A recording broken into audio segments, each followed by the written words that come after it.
Kiss My SaaS is the podcast for the modern MSP. Together with industry experts, peers, and all-star guests, we're here to tackle the realities of building a future-proof MSP cloud business with no filter. Each episode is packed with real-life stories, insights, and advice to ensure you can do more. So what are you waiting for? Let's get into it.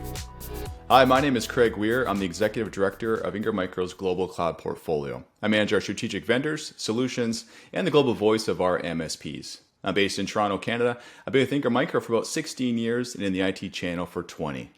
This week, we'll be exploring some fundamental questions that MSPs have. How to build, how to scale, and eventually, how to sell. To answer that, we've got a very special guest this week, a friend of mine, one who's been there, done that, got the t-shirt, the hat, the mug.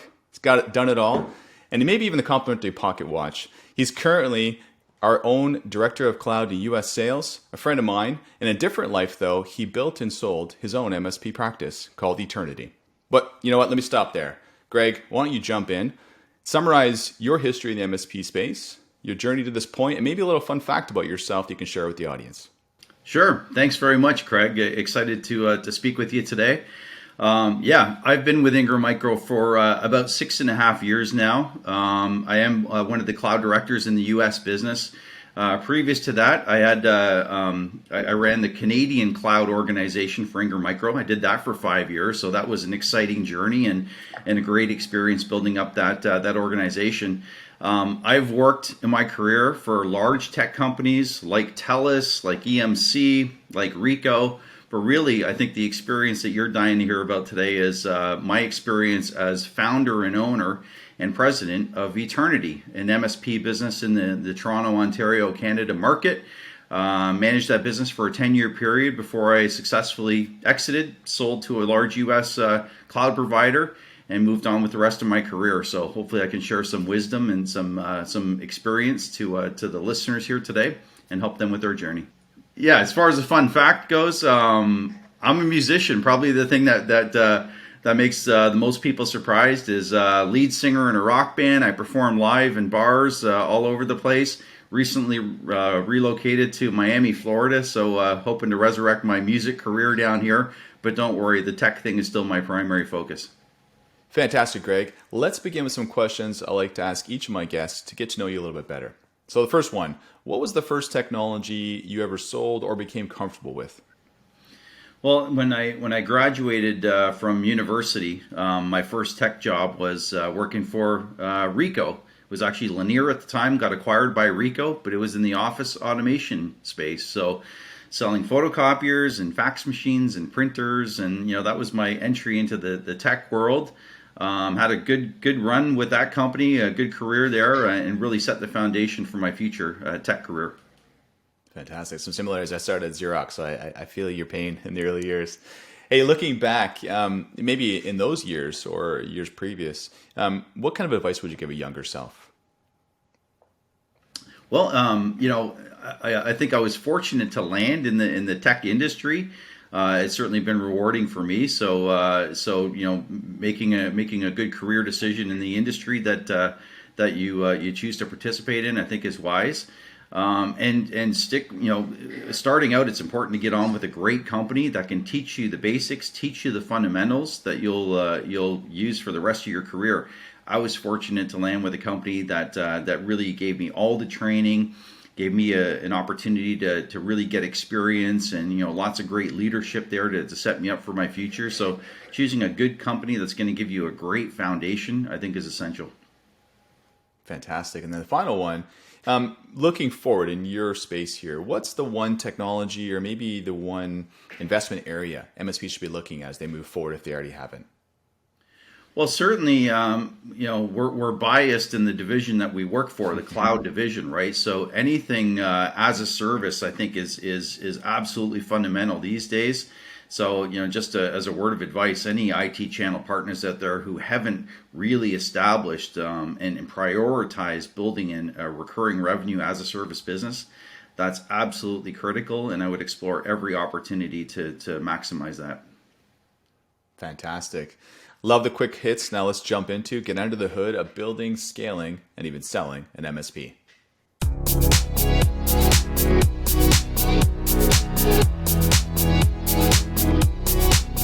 Greg, we're here talking about the lifespan of an MSP. It's a topic that could run into multiple episodes of Kiss My SaaS, but we only have 20 minutes, so let's cover what we can. And as we said at the top of the hour, you've been through this yourself, so it'd be great to hear your own war stories, the good, the bad, and even the ugly. So let's start at the beginning, the building stage. For smaller MSPs or new entrepreneurs, what do you believe are the key areas they should focus on to get a solid foundation to build a successful business? Thanks, Craig. Yeah, the first thing I would recommend is, my previous point was about focusing on an as-a-service business or recurring revenue business. So that goes without saying. But I would recommend that MSPs focus on a segment of technology, or maybe it's a vertical that they can be exceptional at. Right, trying to be everything to everybody.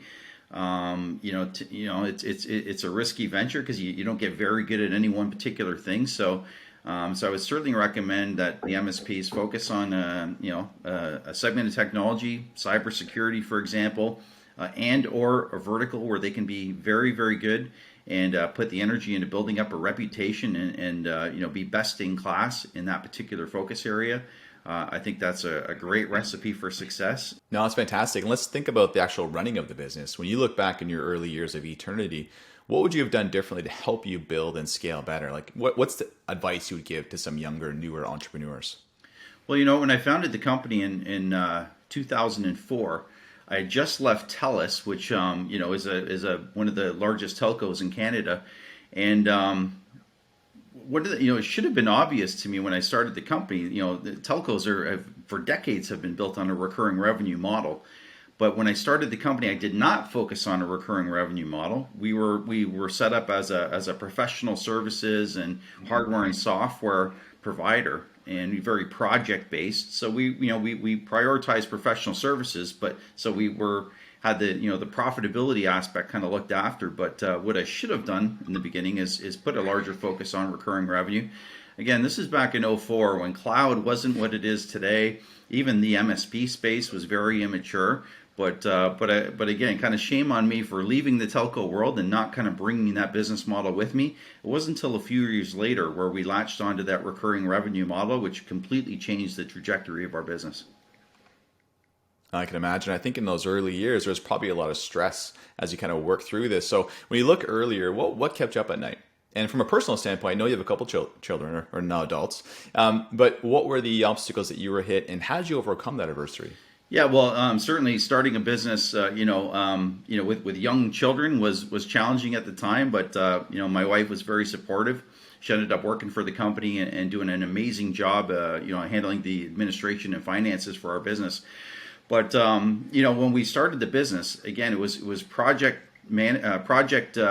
professional services and project based. So luckily, we're fairly successful pretty quickly. But what we experienced was the roller coaster ride of the project based model, right? When you're closing a few deals, you've got big projects to carry you through for a few months at a time. But it's peaks and valleys. It's a feast or famine business model, and that really what caused the greatest stress for me as a business owner. When you're busy and everybody's working hard and you're making money, everything's funny when you're making money, as they say. But in the lulls in between projects, it got very stressful. Came close a couple of times not being able to make payroll for the staff, right? So any other owners out there can probably experience similar situations. Very, very stressful. And so it wasn't until we came upon the recurring revenue business model where those peaks and valleys started to straighten themselves out, and the stress started to go away. But really tough before that. Yeah, I can imagine. And I think we've done a good job of setting the scene, setting the table when it comes to the early days of running your own business. But there becomes a pivot point for any business that really decides, do we want to stay in our current comfort zone, our current trajectory, or do we want to shoot for the stars? So let's talk about that stage in your business of when you wanted to make that decision. So what was your pivot point? What was the catalyst, the trigger, or the reason behind you wanting to scale and grow beyond your current comfort limit? Well, I couldn't have teed this up any better. The pivot point for my business had everything to do with Ingram Micro. And so let me explain that. We were an Ingram Micro partner back when we started the company. So we used Ingram for, technology distribution, kind of the classic use case. I got invited to a seminar, an Ingram hosted seminar. I think it was in '07. I'm going to say, hosted by Paul Dipple, who many people in the audience will probably know. It was a full day workshop, and he explained the virtues of a recurring revenue model and all the benefits of having a steady revenue stream and profit stream. And I can honestly say at the end of the day, I was completely blown away. I wasn't sure what to expect. It sounded important, so I wanted to attend the seminar, but I didn't anticipate that one day would change my career and the trajectory of the business. So upon leaving that workshop, I was all bought in, hook, line, and sinker on this new business model. Rushed back to the office. Went to inform the entire staff that we were completely changing our business model, leaving the old model in the past and embracing this new recurring revenue model, and very, very excited. And, it ended up working out in the end. But let me tell you, the transition from the old model to the new model was almost fatal. And it was not for the faint of heart. Luckily, we made it, but I probably transitioned a little too hard, too fast.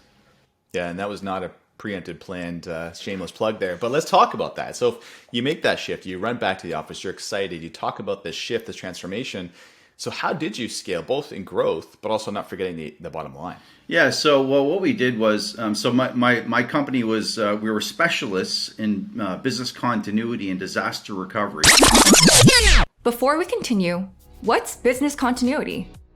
Business continuity outlines how a business will maintain its operations during and following a disaster. For example, if there is a power outage or the business is forced to move location. Well, in that case, how is it different from disaster recovery? Disaster recovery is about responding to a catastrophic event, such as a natural disaster, fire, or cybercrime, and it could include additional drills for safety. Business continuity is about minimizing downtime and staying as productive as possible. Disaster recovery is about getting back to being operational, even if in a limited capacity. Back to you, Craig. So that was our niche, right? So we started building, back then, everyone had on-prem data centers. So we would, design these high availability failover environments from one on-prem environment to a different on-prem environment. Again, very project-based. Failover? Does that mean the fail is finished or you've overfailed? Actually, a failover is a backup operational environment in which the functions of your IT infrastructure are taken over by a secondary system when the first is down. This could be a failure or scheduled downtime. Either way, to operate continuously, you need a place in reserve that can keep your IT up and running when you need it to. Interruption over. Back to you, Craig. With the new business model, we kind of did about face. Instead of telling our customers now to invest in all of this on-premise technology and all these services, to stop buying on-premise technology and start buying stuff that was in the cloud. Right? It was kind of strange. It was a much different tune than we were singing.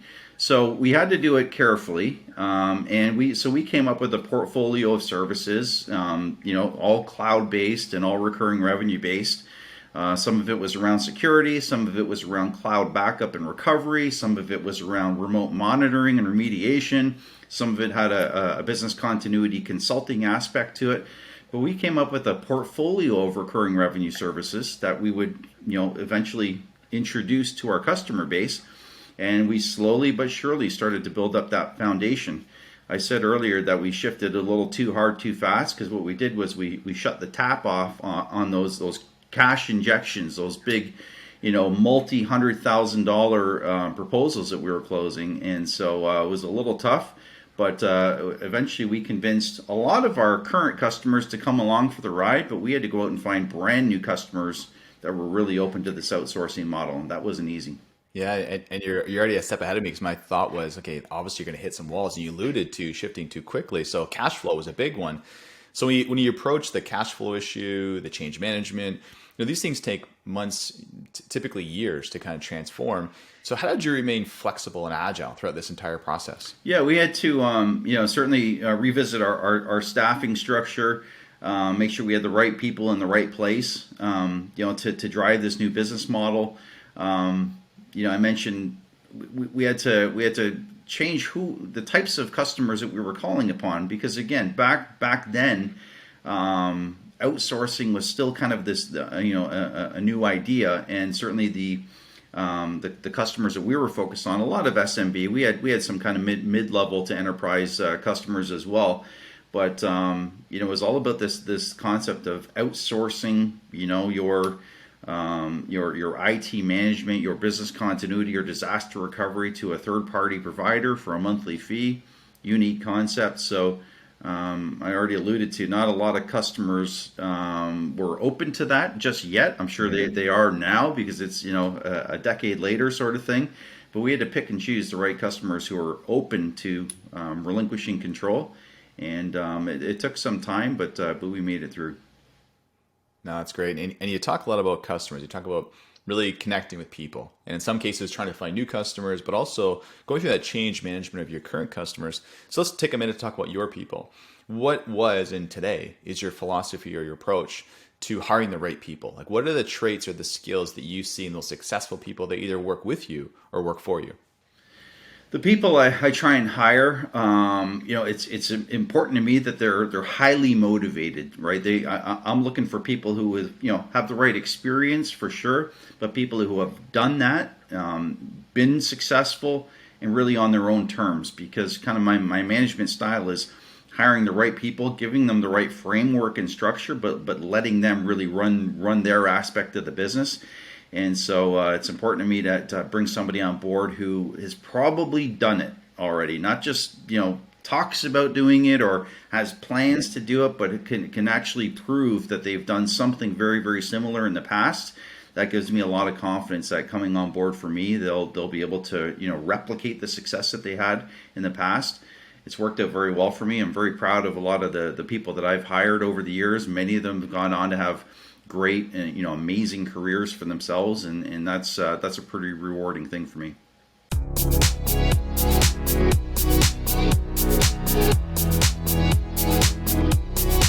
So Greg, at this point, you're running fast, you're successful, business is doing fantastic, but you've gone through some growth obstacles. But now let's talk about the end game. Let's talk about selling the business. I know we've chatted in depth before, and at our Cloud Summit Miami, you gave a session on this, and we'll leave a link to that in the description. But let's cover the essentials here. Maybe 3 quick questions. When did you know it was time to sell? Yeah, so you know what? The plan all along was to sell the business. This wasn't a business that I was gonna retire with. I didn't think. This wasn't a business that I was planning to pass down to my kids or anything like that. The plan all along was to sell the company at some point in the future. And so I had built the company with that business model in mind. And that's a tidbit of advice I can give to the audience is, if you're running a business, build it now so it's ready to be sold, right? Don't think that you're going to cross that bridge somewhere down the road. Build it with the expectation that you're going to sell it. Forces you to build it properly and do a lot of the right things early on so that you carry that success all the way through. The question is around, when do you know it's the right time to sell? Well, for us, I'd had been in the business for about 9 years at that time. We had built up a nice stream of recurring revenue. It was a profitable business. We started to get a lot of interest from outside parties. And I felt it was the right time to sell first of all, because the business was in a healthy state and we were commanding some good offers, but also personally, I felt like it was ready to move on to do something different. I was a majority owner, but we had a couple of other owners in the company, and so there were some tensions that were starting to rise at that time as well. When the particular offer came along that we settled on, timing couldn't have been better. It was the right thing at the right time, and still to this day, I don't regret it. It was still the absolute right thing to do, and it's allowed me to leave and pursue an amazing career with Ingram Micro. So I think you just kind of know, you feel it, have it ready to be sold, so that when the right thing comes along, you're ready to take action. But it was the right time for me. No, that's fantastic, and I really want to call out the point you made.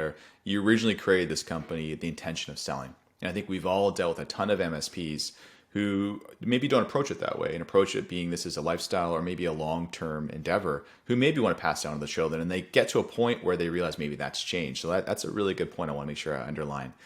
So as you look back, in your years of wisdom, Greg, if you had to pick one or two key things from selling your MSP eternity and just doing business in that space, what would you have done differently? In retrospect, what's maybe one or two things you'd want to share with the audience?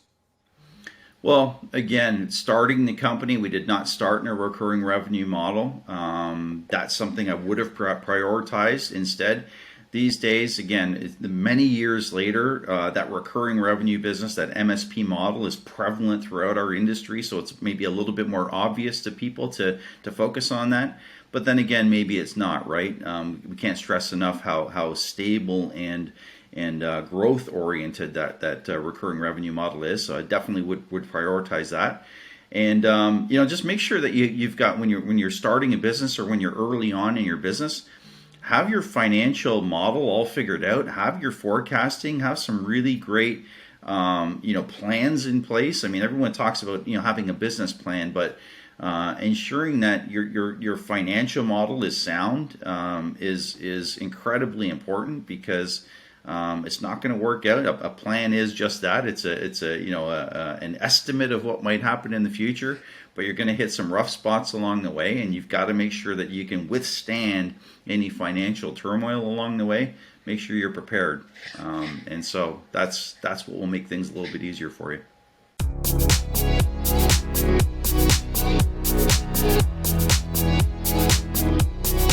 As we wrap things up today, I'm really excited for this session specifically, is we always finish our episodes with some music, some selections that we add to our Spotify playlist. And you mentioned earlier you're a musician, so I was kind of curious to see what your answers are today. So for this episode, let's mix it up a little bit because of that. We look for two songs. And for the first song, maybe a song that resonates with you, a time of change, a time of thrill, excitement, or something maybe that you associate with those earlier years.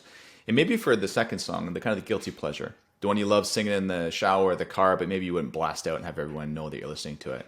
So what were the two you'd pick? And I preface this with, I've been with you a couple of many late nights where I've seen you jump on stage and take over the mic. That wasn't even your band, right? You convinced them. So I'm kind of curious to see what you pick here. You know what? I grew up in the 80s. I was a big, 80s rock guy. I told you I was in rock bands, lead singer, went through the hair metal phase.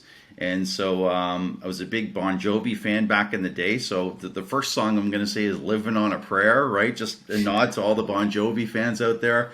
All about kind of hanging on to your dreams and, fighting through and staying true. So that's the first song that I would recommend. And it's a bit of an anthem. I'm sure, puts a smile on a lot of people's faces. As far as a guilty pleasure song, again, I'm going to throw back to the 80s again. Whenever Jesse's Girl by Rick Springfield comes on the radio, I mean, I can't help myself but start singing to that song. That's one song that stood the test of time. I love it. One of the greatest songs ever, and I can't help but sing it along. So that would be my guilty pleasure. Oh, that's great. And I'm pretty sure I've heard you sing Bon Jovi, Live on a Prayer on the stage a couple of times, so I can attest to that. Hey, so listen, these are fantastic choices. We'll add them to our playlist on Spotify, so you can check them out for more information. I want to thank you, Greg, my guest today, for some words of wisdom, some fantastic time to spend with a friend to talk about this important topic. I want to thank our listeners. If any feedback, any questions, or any insights they want to share with us, they can always reach out directly, leave a comment, and also, too, to make sure that you join us next time for Kiss My SaaS, the podcast for the modern MSP. I want to make sure you subscribe to get notifications for their next episode, and until then, we'll see you next time.